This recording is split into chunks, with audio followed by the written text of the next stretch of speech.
দেশের বিভিন্ন স্থানে সভা সমাবেশ মানববন্ধন সহ নানা ঘটনার আরও খবর থাকছে নাদিরা সুলতানার রিপোর্টার।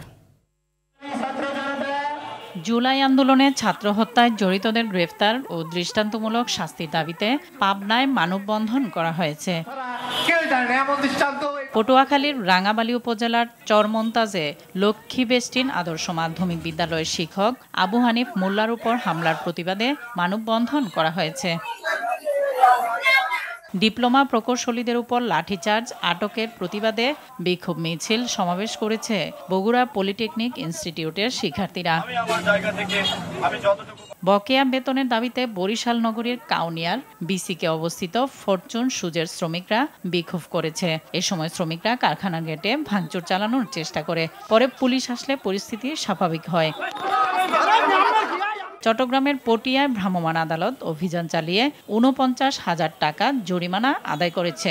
সড়কে ও ফুটপাতে অবৈধভাবে দোকানের মালামাল, ভবন নির্মাণের মালামাল রাখা সহ বিভিন্ন কারণে ১৫ জনকে এই জরিমানা করা হয়। কুমিল্লার দেবিদ্বার উপজেলা মুক্তিযোদ্ধা সংসদের সাথে জেলা মুক্তিযোদ্ধা সংসদের মতবিনিময় সভা অনুষ্ঠিত হয়েছে। উপজেলা মুক্তিযোদ্ধা কমপ্লেক্স ভবনে এ সভায় জেলা মুক্তিযোদ্ধা সংসদের আহ্বায়ক নূর আলম ভূঁইয়া সহ অন্যরা উপস্থিত ছিলেন। পরিবেশগত মৌলিক সমস্যার সমাধানে সাভারে অংশীজন সভা অনুষ্ঠিত হলো। ঢাকা জেলা পরিবেশ অধিদপ্তর কার্যালয়ে এই সভা অনুষ্ঠিত হয়। ফরিদপুরে ক্ষুদ্র নৃতাত্ত্বিক জনগোষ্ঠীর জীবনমান উন্নয়নে বরাদ্দ করা প্রায় ১৩ কোটি টাকা ছাড়ের দাবিতে মানববন্ধন করা হয়েছে।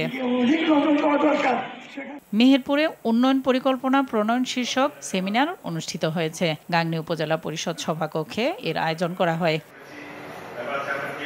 সিরাজগঞ্জের ন্যায্য অধিকার আদায়ের দাবিতে মিল্কভিটার প্রধান ফটকে ও মহাসড়ক দখল করে মানববন্ধন বিক্ষোভ সমাবেশ করেছে দুগ্ধ উৎপাদনকারী সমবায় সমিতির সদস্যরা।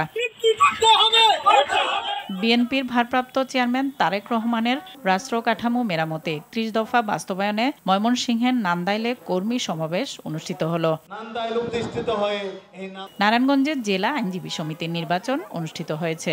১৭টি পদের বিপরীতে ৩টি প্যানেলে ৪৮ জন এবং একজন স্বতন্ত্র প্রার্থী প্রতিদ্বন্দ্বিতা করেন। এদিকে নারায়ণগঞ্জ সিটি কর্পোরেশনের ২০২৫-২৬ অর্থ বছরের ৭৭৫ কোটি ৩৩,৭৮,০০০ টাকার বাজেট ঘোষণা করা হয়েছে। প্রশাসক AHM কামরুজ্জামান দুপুরে নগর ভবনে এই বাজেট ঘোষণা করেন। বান্দরবানের নাইখংছড়ি সীমান্তে বিজিবির মেডিকেল ক্যাম্পেইন, সচেতনতা সভা ও শিক্ষা সামগ্রী বিতরণ করা হয়। সাতক্ষীরার নিম্ন আয়ের মানুষের আবাসন সংকট সমাধানে করণীয় বিষয়ক নাগরিক সংলাপ অনুষ্ঠিত হলো। নাদিরা সুলতানা, RTV।